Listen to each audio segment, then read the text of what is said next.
Dr. Michael Bookhart. Come join us at our newest clinic location at Good Faith Wellness Center.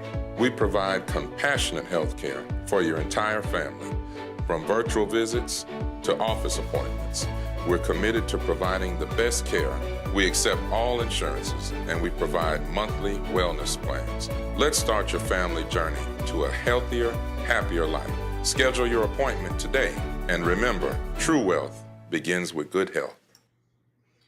All right, ladies and gentlemen, welcome to another episode of Telehealth Tuesday. This is your go-to podcast for insights on modern healthcare and wellness solutions. I'm Dr. Michael Bookhart, your host, and today we have a very special episode for you tonight. But look, before I tell you all about my next two special guests, I want to take a moment and thank our sponsors for continuously supporting our platform and our programs. And those sponsors are Graphics R Chase, P5 Solutions, Adama Dynasty, Greek Apparel Corporation, and also Good Faith Wellness Center in Flowood, Mississippi. Also, I want to let you guys know that Telehealth Tuesday can be viewed on multiple platforms, including our YouTube channel, which is Dr. B TV, the word DOCTOR, the letter B is in boy, TV on YouTube, and also Good Faith Wellness Center on Instagram, Good Faith Wellness Center on Facebook as well. So please follow, like, share, and subscribe to help this program. All right. So look, without further ado, let's get right into this. First, I want to tell you about Miss LaCourtney Young. I'm going to go ahead and unmute these mics here just so I don't miss that. Okay. So they're backstage right now. I'm going to turn their mics on. Miss LaCourtney Young, she is a native of Port Gibson, Mississippi. She's a realtor, speaker, actress, model, event host, and a business owner. She holds a BS degree in speech communications with a concentration in dramatic arts from the Jackson State University and a master's degree in business administration from Belhaven University. She says that during high school, LaCourtney was involved in various activities, including the choir, band, basketball team, and different clubs.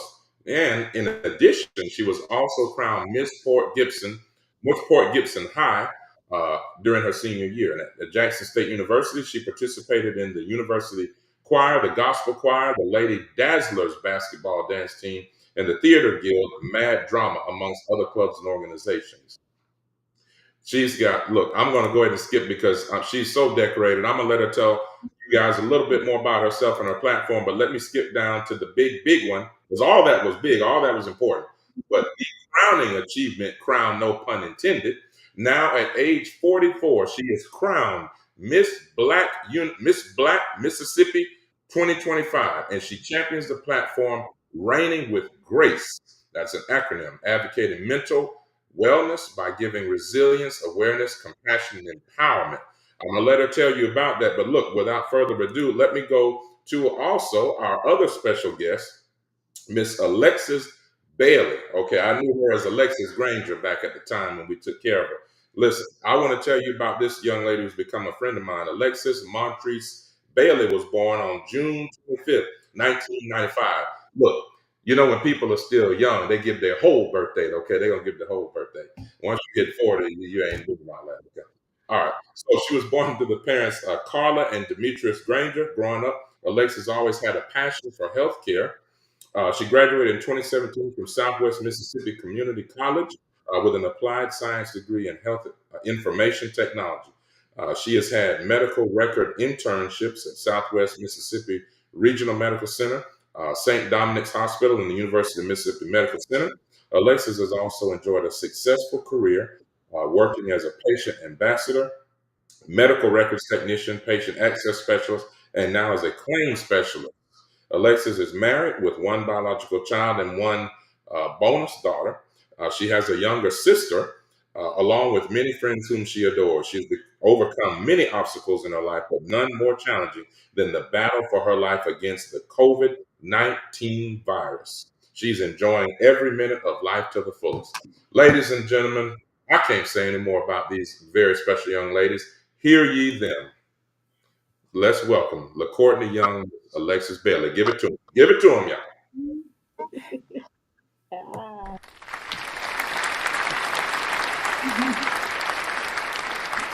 All right. All right. How you ladies feeling tonight? Wonderful. Thank you for having us. Here, yeah.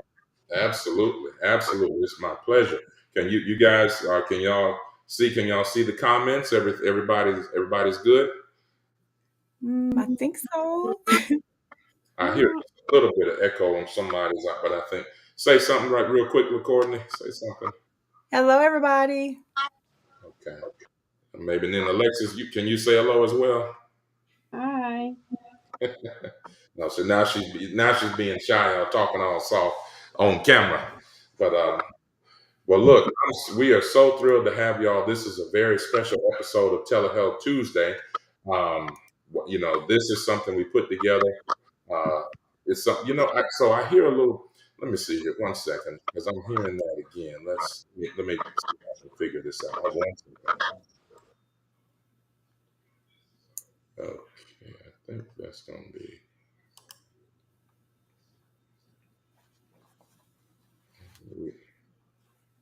Okay, it's testing. Can you say something, Alexis?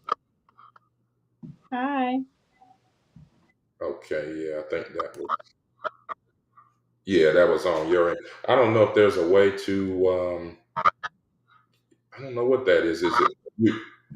Is there any setting to change or the microphone setting? If not, we'll leave. I don't think so. Okay. I don't know why it's like an echo thing, but it's all good. We'll do it. And then, Courtney, let's make sure. Can you say something? Let's see if your mic's back on. Hello. Can you all hear me well? Perfect. Okay. Yeah, that's all. Hey, it's like we said, ladies and gentlemen, it is a live show. So sometimes things happen, but it's all good. I can hear y'all loud and clear. Well, look, let's get right into it. I'm actually going to start with LaCourtney first. Would you mind? Is there anything I left off, LaCourtney, about you that you want to share with our listening audience? No, that was perfect.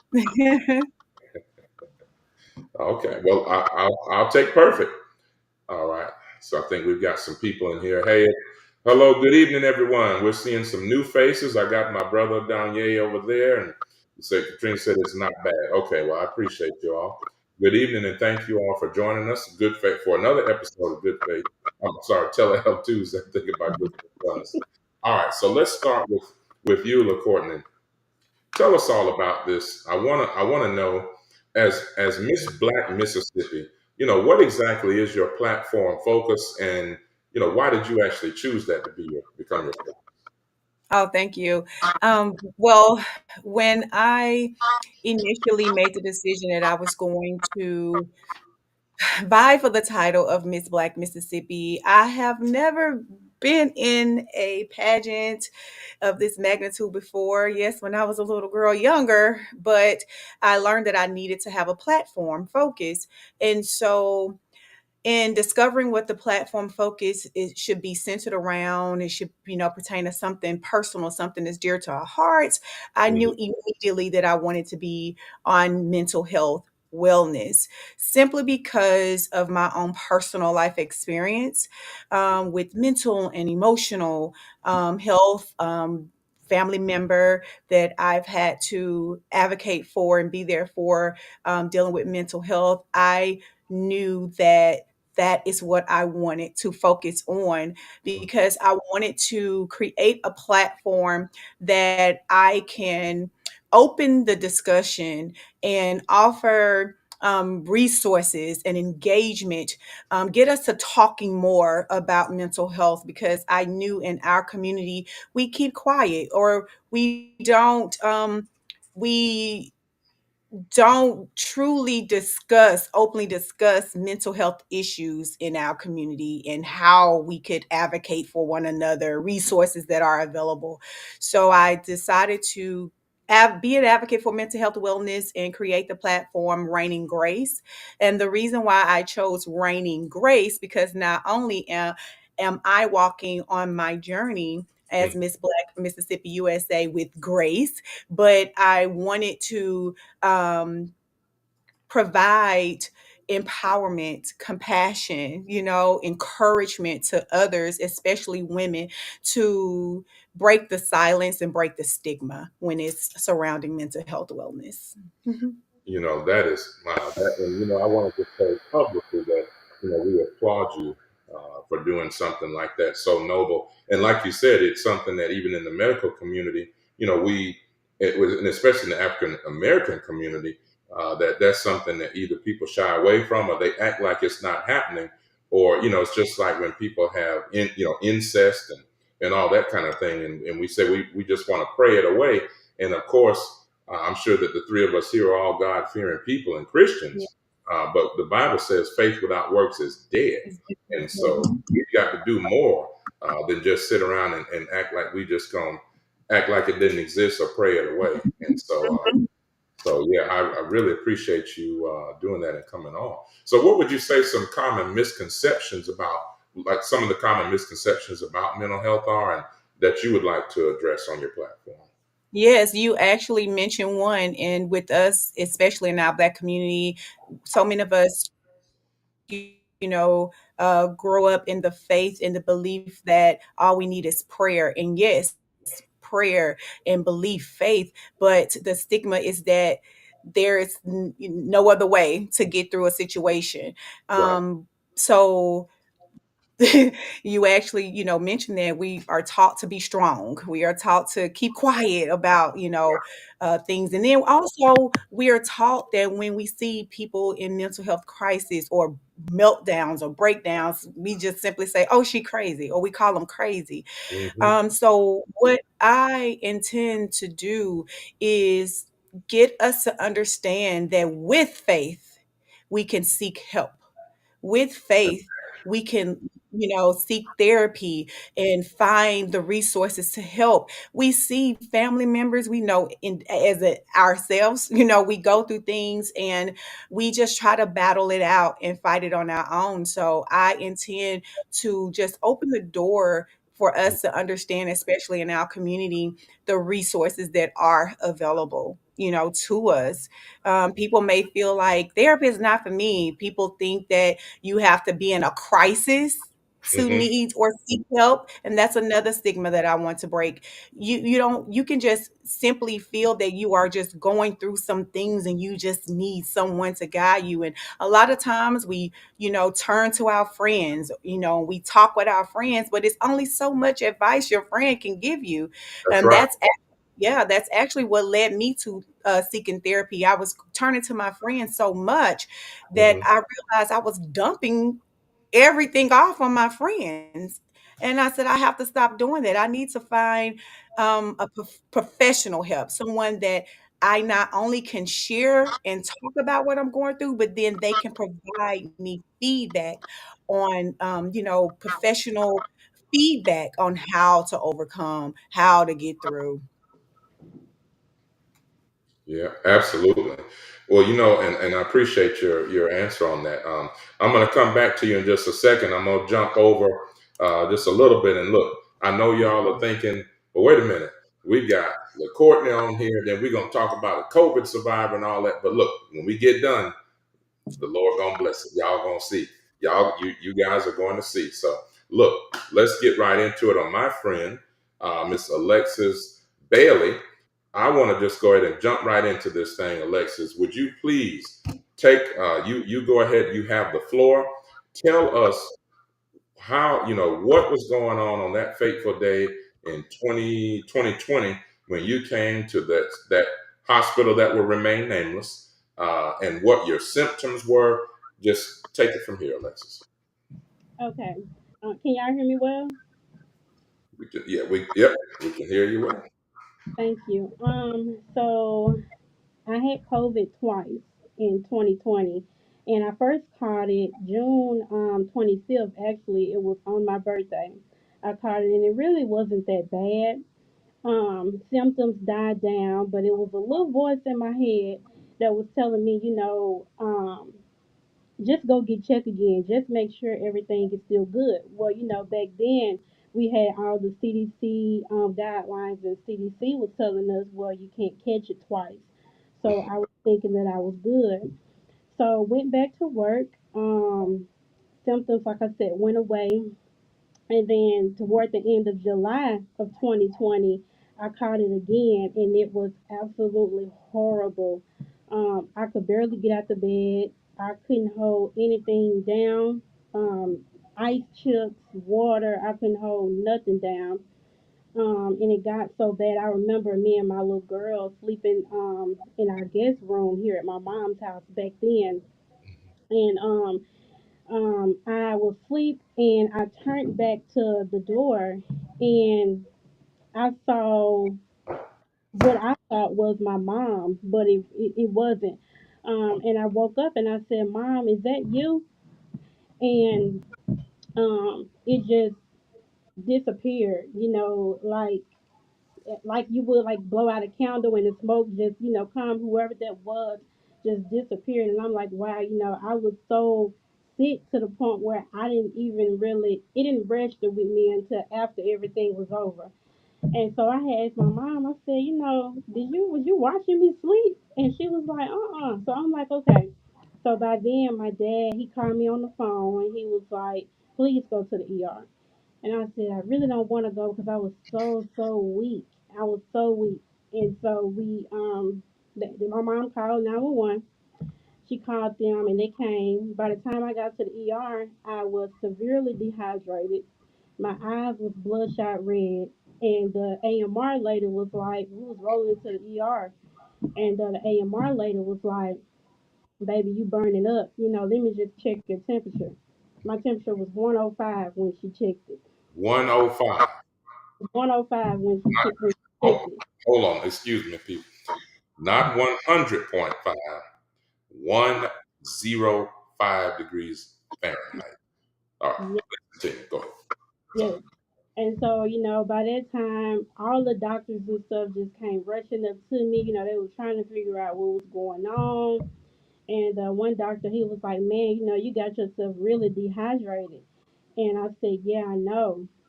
And like I said, I was just so out of it. By that time, they kept me overnight. They came and got some urine from me. Urine was completely red. Urine was completely red. And they was like, baby, this urine don't look good. So we're going to they was gonna admit me and do some more tests and, just try to figure out what was going on. I got up to my room on the second floor and they admitted me, like I said, I couldn't keep nothing down. The medicine that they was giving me, I was throwing that up. I mean, it was just bad. I remember talking to one of my friends on the phone, and she was telling me, she was like, Lexus, it's gonna be okay. You're gonna come out of it. And I was like, I don't know. If I know it's gonna be okay, but I'm finna go through something. It's Mm. gonna be okay at the end of the day, but I'm finna go through something right now. And it was just very, very bad. So how I found out that I had COVID again for the second time, one of my nurses, he was so sweet. He was around me the whole time. No PPE on, no mask on, or whatever. So actually, when I had COVID, he didn't even bother putting a mask on. He was like, we might be roommates anyway, so let me just, I Oh, was like, okay. So he came in, and he was asking me, he was like, what do you think about the COVID pandemic that's going on? And I said, well, I think it's real bad, and it's horrible, it's killing a lot of people. And he was like, well, I had a friend that was up in California, and they had it twice, and they survived from it. And I said, oh, okay, well, that's good, praise God.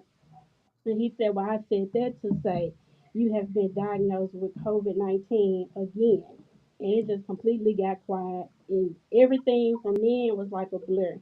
One of my little doctors came in and he was like, we finna put you in ICU. And then, I didn't go straight to the ICU. I went down to the ER and they helped me, until they got an ICU bed. And while I was down in the ER, things just everything started happening really, really fast. It went from being sick to just whole body aching, um, diarrhea. Diarrhea was coming out just like urine was. I know that might be a little, explicit, but it was.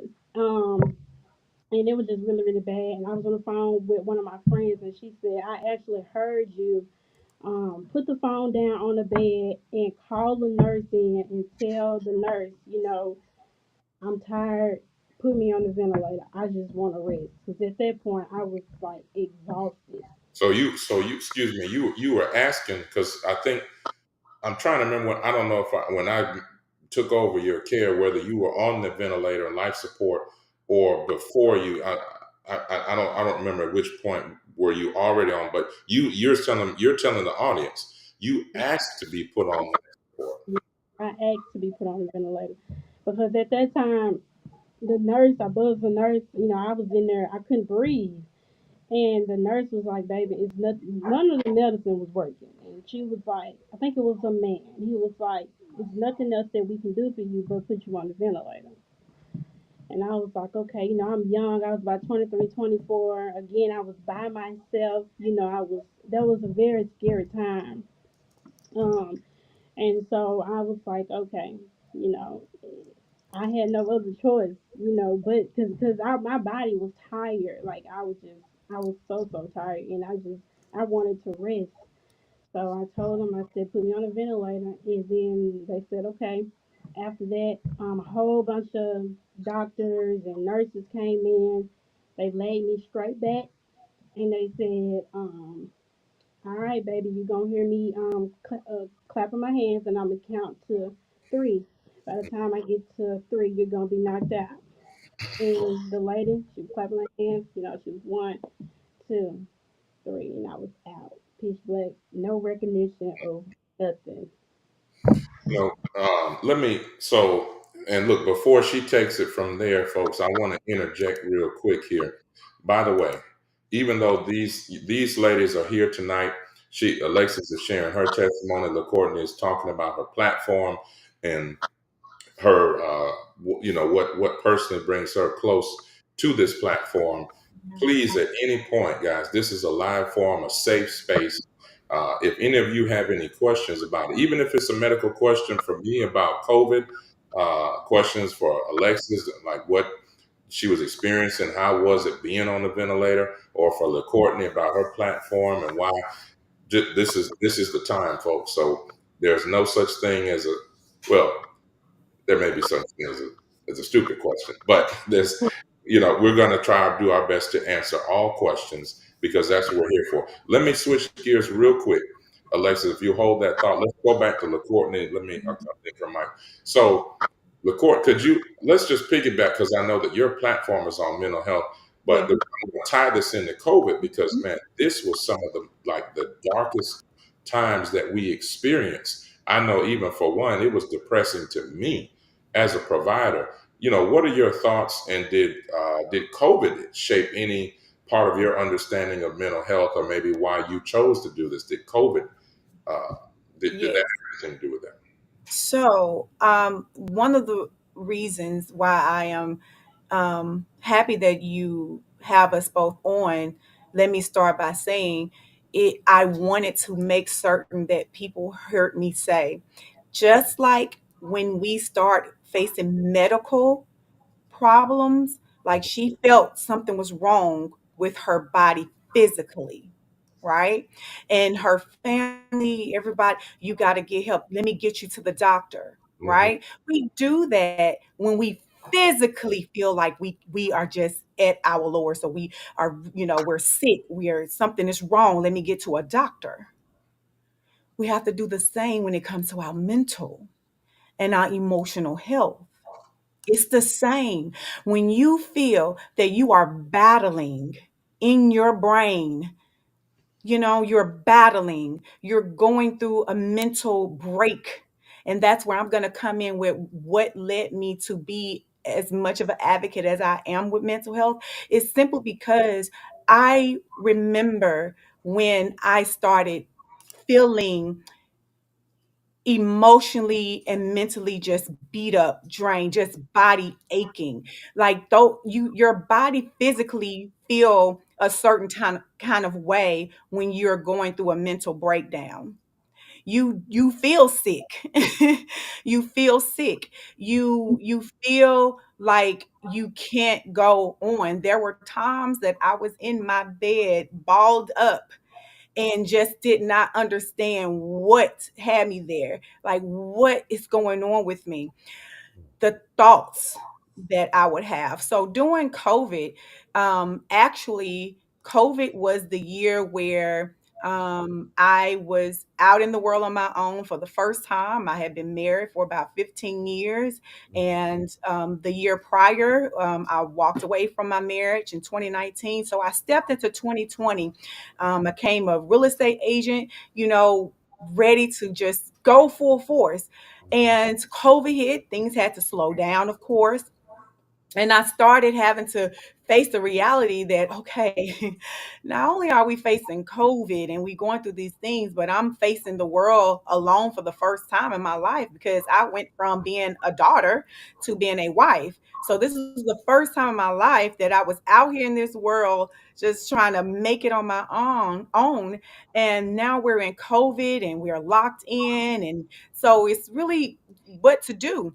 Well, real estate helped me in 2020 to have something to focus on. But Mhm. as the year continued to move along and I started facing things that I was personally going through with trying to rise up on my own in my life, I started getting um I started feeling myself mentally breaking, right?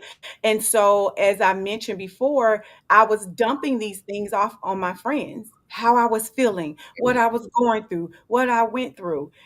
And I remember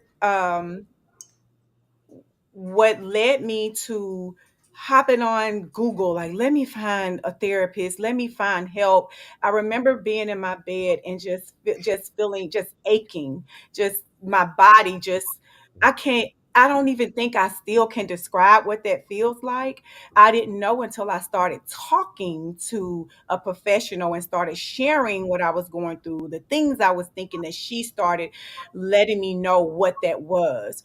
You were experiencing a mental breakdown, and then spending the year of 2020 and then 2021 with therapy, it helped me to get through that. It helped me to talk those things through, that I was experiencing, that I was going through.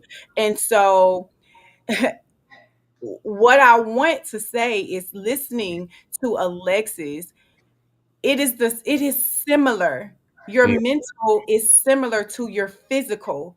To the Mhm. physical break you're feeling in your body and you immediately jump and you know you need to get to a doctor. It is similar in so many different ways. And so Absolutely. many of us face mental breakdowns that we don't even realize that just like we go seek help from our doctor, we can find help with a therapist who is Absolutely. also a professional doctor to Ab- help us, through. Absolutely. Man, you that could not have been said any better. And you know, that's one of those things. And like, so I felt like, even as a medical provider, I don't think enough of us got therapy. And, again, and that's what we wanted to do, to tie you all together, because although Alexis had 105 temperature, what we call respiratory failure, where she couldn't breathe, and eventually she's going to tire out, going on life support. And like I said, we'll go back to her Yeah. captivating story, because that's around the time where I met her. And I'm going to add a few things that we saw from the medical staff. But to your point, LaCourtney, about the importance of mental health, the importance of going to a licensed therapist. There are so many people out there that are saying, well, I'm not crazy. And again, especially in the African American community, what do I need a therapist for? Or people that are married, what do I need a marriage counselor for? Mhm. There's a reason these folks go to school. There's a reason these folks are paid the money that are paid, because they are the experts in this area, and we all need some form of help. And Mhm. there are far too many medical providers who did not seek the appropriate medical help. So, I mean, the Mhm. appropriate and mental help. So, and another thing is, like you said, it's kind of like what we call psychosomatic. A person who's suffering from chronic pain or whatever's going on, if your mental is not there and your mind is just not in the game, as the coach says, and people who are athletes, then you're never going to get there. You're never going to get up out of the bed, accomplish your task, feel better, because you're mental. If your mental is not in place, if you're depressed, if you're always fatigued, and sometimes if you have hypothyroidism, that comes into play. I mean, we've got to do better. But that's why I'm glad that you have your platform. Mhm. Let's switch it on back to Alexis for a second here. Alexis, I think is your mic on Yes. test. There we go. So take us from there, Alexis. So 105-degree temperature. You knew you had to come on. The AMR lady, which is the paramedics, for those of you who don't know who she's referring to, that's the paramedic. And so you coming in there, a nurse, a male nurse has told you, hey, he didn't have a mask. He might need a bed next to yours. And then you're saying, I can't breathe. Just go on and put me on the ventilator. And that's what I remember, because I remember that medical staff was basically writing you off. I remember a nurse told me, as the physician right there in that emergency room, Hmm. this girl ain't gonna make it. And so, and y'all remember that there was a shortage of ICU beds all across the country, but also, especially in the state of Mississippi, there was a state of emergency declared. The state health officer, did an excellent job of informing people what was going on. We were short of ICU beds, and the country was short of ventilators. In Hmm. some parts of the country, even had patients sharing ventilators, which is unheard of. So you were on life support. Take it from there, Alexis. Tell us what you remember and how you were feeling, and let's go from there. So yeah, so I asked to be on a ventilator. So let's go to waking up. So waking up, um, I it's hard to explain. I knew that I had, traveled. So, I was in a place of peace. And I remember being like at my grandmother's house. And I didn't see my grandmother, but I could hear her voice. I could hear her laughing, just like we would, be like at a family gathering. And so I remember being there probably, now that I think about it, not long at all. Right. So I remember hearing my dad, and he was like, it's time to go. I couldn't move or anything, wherever I was. It's, like I said, it's hard to explain. And so my dad was like, it's time to go. So it skipped to me being like in a vehicle, and all I remember was seeing a very bright light. I remember seeing a bright light, and it was almost like I was being sucked through a vacuum machine. And I woke up like, and I woke up, and in my mind, when I woke up, I thought that we had a wreck. My little girl was in the car. And I know I ain't crazy, because my nurse Lindsay, when she came in, she was like, "Do you know where you are?" I'm like, "No." I didn't remember anything. And I'm like, "Is my baby okay?" Because I thought we had a wreck. And so, waking up off the ventilator, they had me in restraints. They had me in restraints, and they was very, very tight. Okay, and it was the first thing I said. I said, "Can you loosen these up? Can you get this off?" And she was like, "Okay, but you gotta promise me, if I do, you won't pull anything out." Later, to find out, one of the nurses, actually came to me and messaged me and was explaining to me pretty much why they had me in restraints now, because she said I put my own tube out. So waking up, my nurse Lindsay, she was amazing. She came to me and she said, if I was trying to press the call button, she was like, "Do you know where you at?" So I saw on the little board I was at Merit Health, and I said Merit Health, and she was just pretty much like explaining to me, what was going on, and that I had been on the ventilator. She was telling me how long I've been on the ventilator. I've been fighting COVID, and I couldn't really talk because I still had like a mask over my face, and I still had that feeding tube down my nose. And I'm glad that Miss LaCourtney is here too. I hope I pronounced her name right, because I was so depressed during that time. I mean, I should have told, first of all, everybody that came into my room was crying. I should have told my nurse, put some Kleenex right outside the room because everybody was crying, okay? And I was so depressed. I mean, COVID really did a thing on me, man. You know, I had the respiratory failure, I had the heart failure. I was out of work. I think my first day back at work, I left in July. My first day back was in November. I had to have physical therapy. I had to be on a walker. Couldn't write, couldn't hold nothing in my hand, couldn't even open a bottle of water. You know, couldn't walk. Anytime that I walked, I would get so tired, like immediately shut down, finna pass out. I couldn't walk from here to here, like so. It was look, COVID did its thing, but God did it too. So Look, hey, look, listen. I wish that we had Dr. Hargrove. I saw him in there earlier. My brother, are you still on here? Because I wish that we could do. Look, when we truly when we bring this thing, because I'm claiming it. We are looking at some stations. That's all I'm going to tell y'all.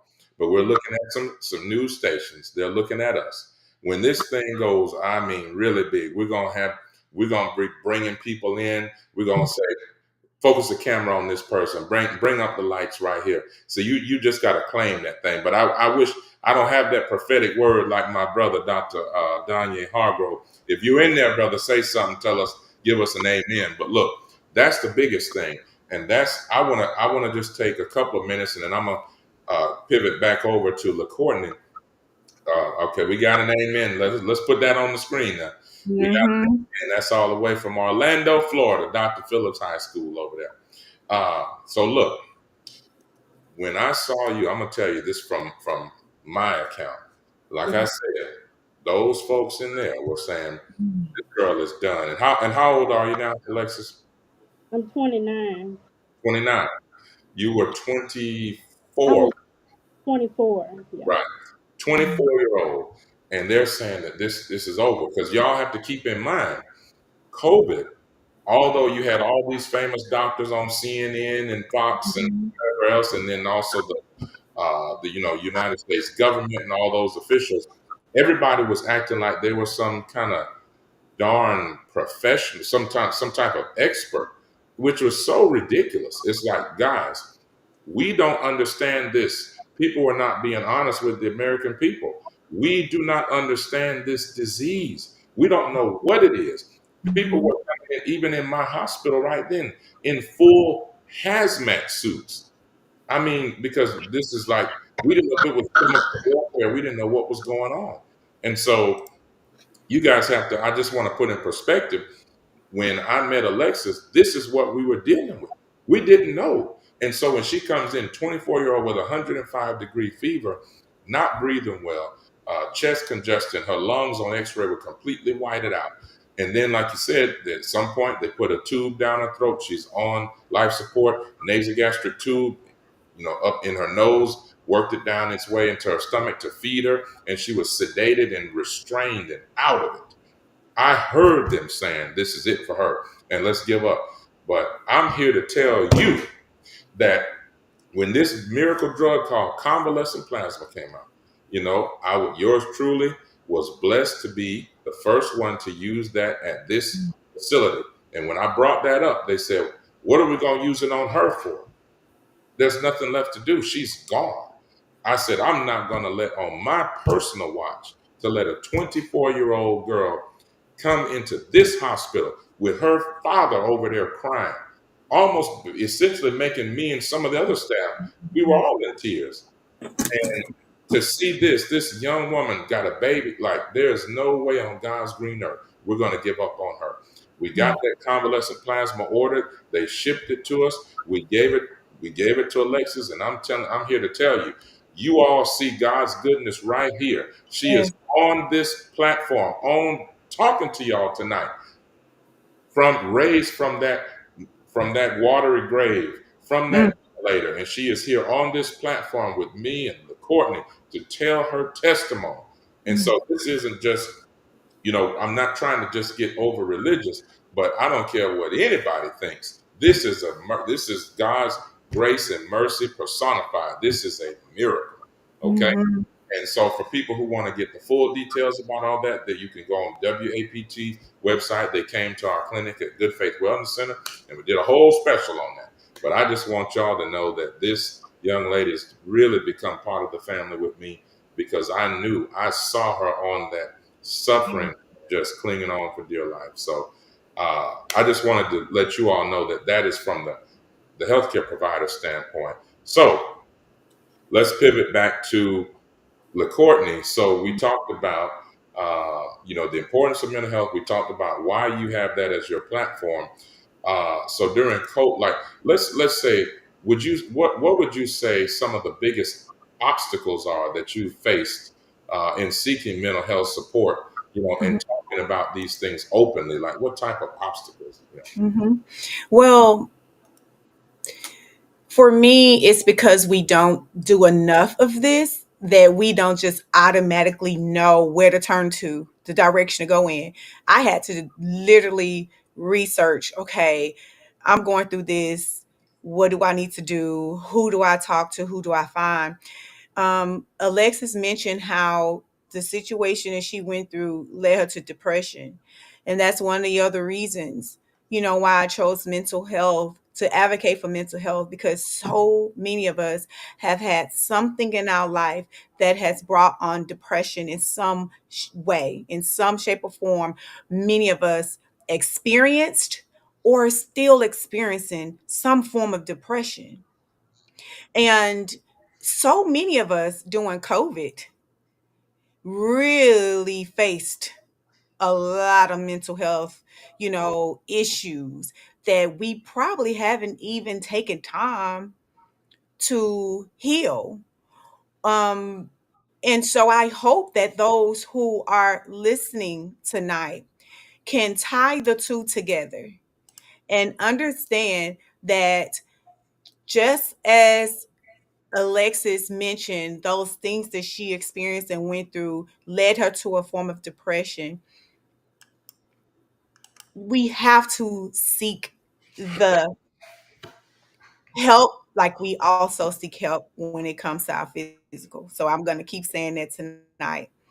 For me, a lot of things that I think we all face is just not knowing where to go, where to turn to. And also for me, being more vocal and more open about it, some of the obstacles was just actually internal. I've always been an advocate, or I've been a speaker for over 20 years. So I've always used my platform to inspire, uplift, motivate, and encourage others. I've always spoken out, to do my best to, when someone come to my page and when they read my post, I give them something that can get them through. Excuse me, something to get them through, something to motivate and inspire them. So when I was going through what I was going through, depression, and then I learned that I had social anxiety, something that, I'm a social person. I love people, and I had to. My therapist had to explain to me how social anxiety became something that I had to deal with. Mhm. I openly, it's, you don't know what others are going to think. You don't know how others are going to perceive you when you openly share, I faced, a mental breakdown, or I'm going through this. Sometimes people want to go through it silently because they don't want others to know what they're going through. They don't want to get looked at, in a certain way. We are told to be strong, and so we want to come when we face each other. We want to face each other, as our strongest selves. So I think I had to overcome what people would think, knowing that I'm going through a mental crisis, or I've gone through a mental crisis. God would pull on my heartstrings, or he'll pull on me, or he'll lead me to make a post where I specifically share certain things. And I'm like, I don't want to talk about that. I don't want to share that. I don't want people to know. And he would not let me rest. So I personally had to get over what others thought. And I had to realize that God is using me and what I'm personally going through to be able to help someone else that may be going through the same thing or even worse, because we fight the silent battles. Mm, So many of us are fighting the silent battles. So the obstacle that I had to overcome was what people will think. I had to stop thinking that. What mm, will people think me sharing this? And realize that I have to use my voice so I can help someone who may have the thoughts that I used to have, and some of the thoughts and that's how I knew I needed help. I started having thoughts like, why am I continuing? If I'm going to keep going through this, then why am I continuing? You mm, know, um, I remember having thoughts when I really turned to my therapist. I remember being at an event and I was on the rooftop of this event. It was a party, and it was like I was out of body. I was there, but not really there. And I remember looking over, and I remember the thought, and I hate to say, I remember saying to myself, but I remember the thought, just jump over. You in it. You don't have to worry about anything else. You ain't got to suffer. You ain't got to go through. You know, da, da, da. When that came to my mind, I knew this is serious. mm. This is serious. So I think the obstacle is what people would think knowing that I'm in therapy, what people would think knowing that I actually had those thoughts. Once upon a time, I had to get over that because I want to be a voice to help someone else that may be going through it right now to know that they can get through it. Amen. Wow. I mean, that is just, you know, this is so helpful and beneficial. I know that we, sometimes we'll have people that are kind of chiming in, and I've had uh, Dr. Hargrove the last two Tuesdays, and just phenomenal episodes, and people are cheering things on and praising God, Amen. And so we're seeing all the comments here, but this is something, man, folks. This is so important to our community, and we can't stress it enough. And I feel like, we say these things kind of every year. We talk about depression in our communities. We talk about sometimes incest and in the church and all this stuff. But a lot of times nothing is done about it, And like you said, people are saying, well, I don't want to look crazy. I don't want to, but there's no, it's kind of like, even in med school. And, I knew that, people that know me personally, they know my story about being in med school. And I tell a story about a young lady who was so upset because I would ask a lot of questions. And I said, this young lady came to me on between one of the breaks between classes and said, hey, Mike, would you mind like kind of like not, asking questions, maybe saving those for later? We just want to kind of get through the lecture. And I'm going to be honest with y'all, Telehealth Tuesday. I said some very non-Christian things to this lady. But, it was all about, because I knew good and well, if you're sitting there in the back of a class in medical school, this is going to be one of the doctors that doesn't know what in the hell they're doing, because there's no way that you're understanding all of this information that is flowing at you out of a fire hydrant. And so it's just like with mental health. People are thinking this, but it makes no sense that if you're going through something and you're battling depression or you're battling abuse or whatever it is, and you're just sitting there saying, well, I don't want to look dumb. I don't want to look like a weak person. But what is weak is that thought process of not doing it. The strong people are the ones that say, let me go. You're Yes. listening to LaCourtney. You're hearing what she went through. Let me go. Because this is inspiring. It's inspiring me right now. We talk with Alexis, you talk about, her journey. I mean, it's it's amazing. Let me I know we've still got a few more minutes. Let me take it back to Alexis on this. So, okay, Alexis, take us back to the time when you're in the hospital, and I've talked to your parents, Mhm. and at one point we gave you the convalescent plasma, what we thought at the time was this miracle drug, and you eventually come on off. The good Lord heals you. You come off of life support. You know, Wow. I know you said Lindsay a couple of times. I remember Lindsay. She's something else. Yes. Uh, and so tell us what you were thinking. How were you feeling? Like I said, you had to learn to walk again. Did you ever think that you would get back to this place in life where now you're married? your daughter's growing up and is beautiful. Last time I saw y'all in the clinic, she had all the curls in her hair. Did you ever think that you would get from there to this? Well, yes, I knew I would, and I knew I would because after was released from the hospital and I came home and I would go to sleep. First of all, I would be so, oh my goodness, fear is not of God, but I was so afraid, after going through all of that. But I would go to sleep at night and I would have dreams of me smiling, walking, running again, going back to work, And I also had another vision. It ain't came to pass yet, but I know the good Lord gon' he gon' he got it.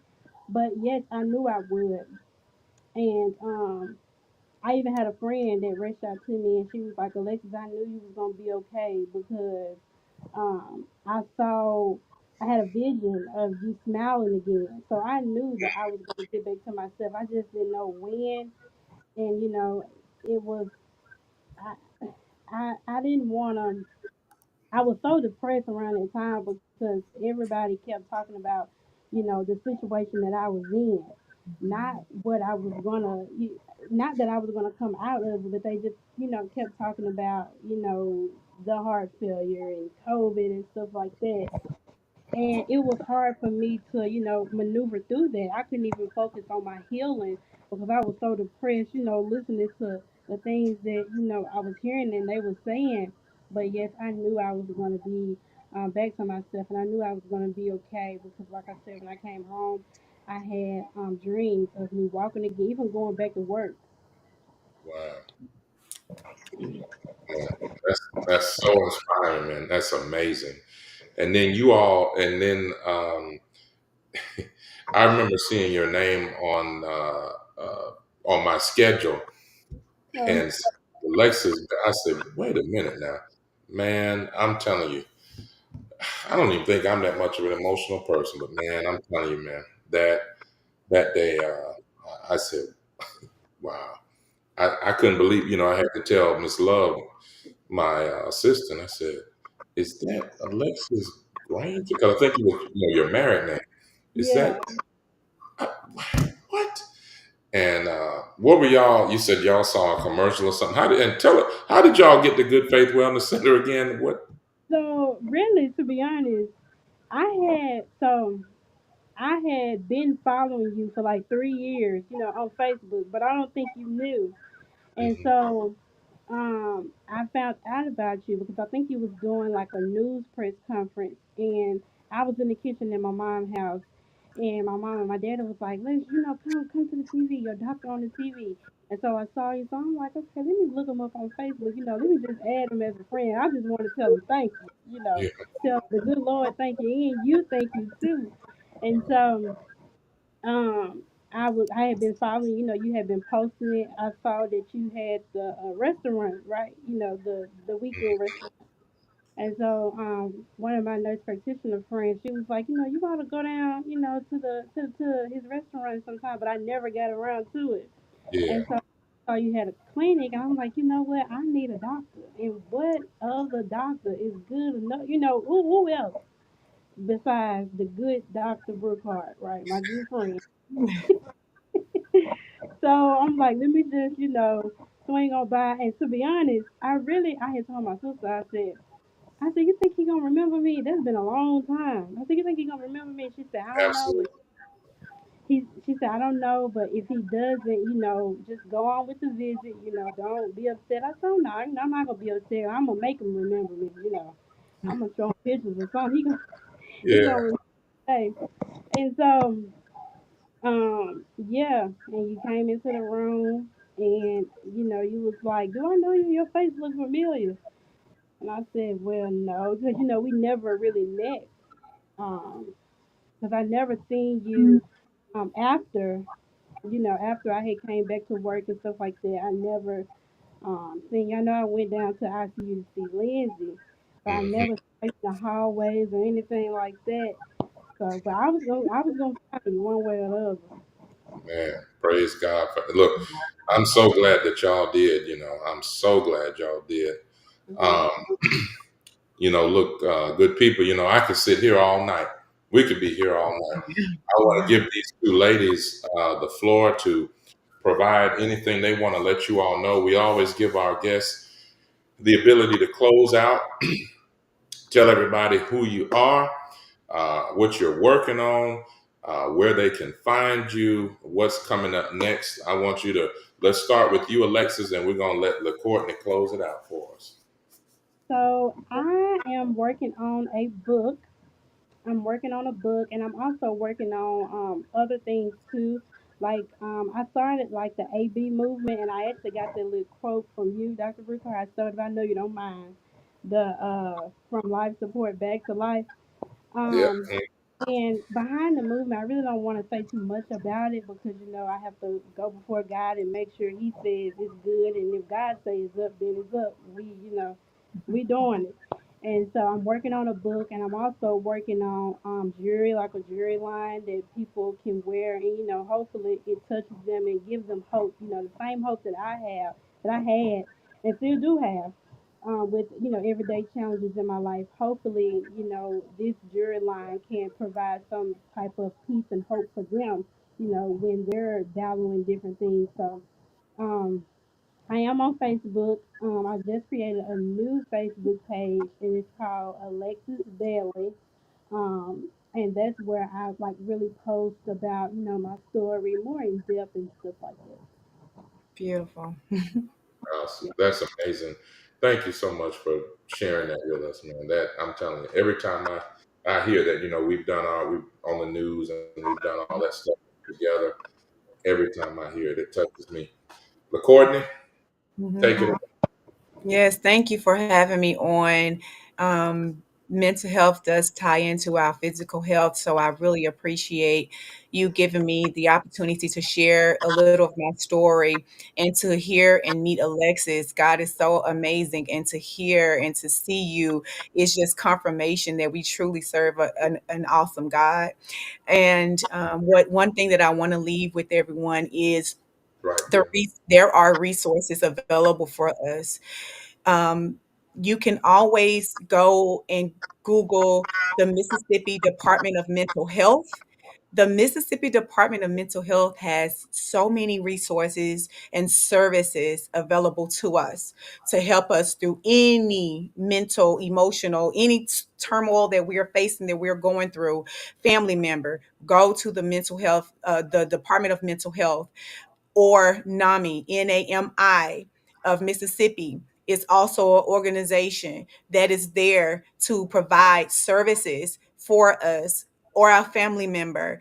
Let's stop putting a blind eye or just calling one another crazy, and Mhm. let's just start advocating for one another's mental health and for our own.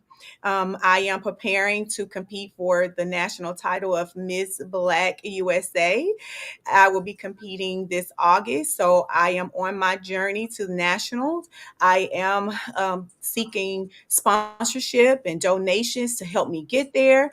I am available to speak and to appear around Mississippi, not just in the Jackson, Mississippi area, but I represent the entire state of Mississippi. So I am available to the entire state of Mississippi to come and speak, or whatever you need my assistance or me to come and speak on mental health. I'm available, and everyone can follow me at Ms. Black Mississippi USA 2025 on Instagram or Facebook. Awesome. Thank you all so much for being here with us tonight. Thank you all for having the courage to share your stories, your testimonies, LaCourtney, Alexis. I really appreciate it. Alexis, your folks watching.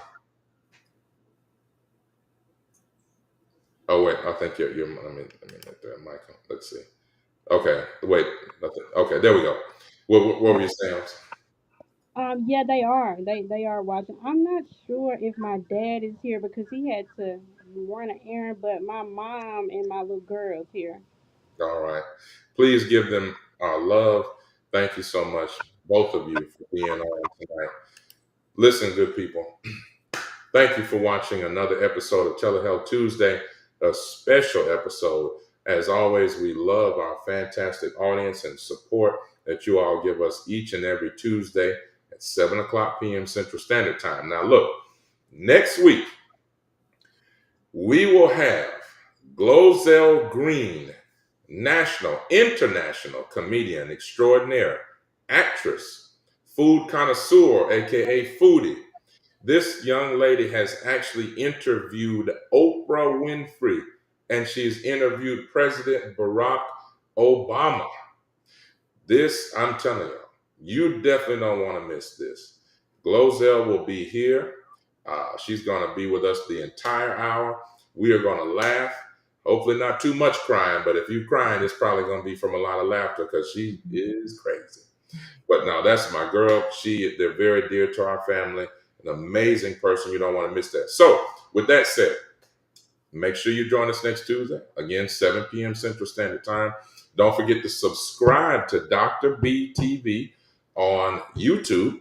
And look, either if you have a story or testimony that you want to talk about, don't hesitate to reach out to us. Good Faith Wellness Center at gmail.com or on our Facebook or Instagram pages. Or if there's somebody that you would love for us to interview, for us to feature on the show, please let us know. So God willing, we will see you always on a Tuesday.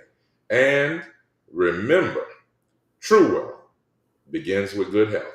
We'll see you next Tuesday. Hello, I'm Dr. Michael Bookhart. Come join us at our newest clinic location at Good Faith Wellness Center. We provide compassionate health care for your entire family, from virtual visits to office appointments. We're committed to providing the best care. We accept all insurances, and we provide monthly wellness plans. Let's start your family journey to a healthier, happier life. Schedule your appointment today, and remember, true wealth begins with good health. Hello,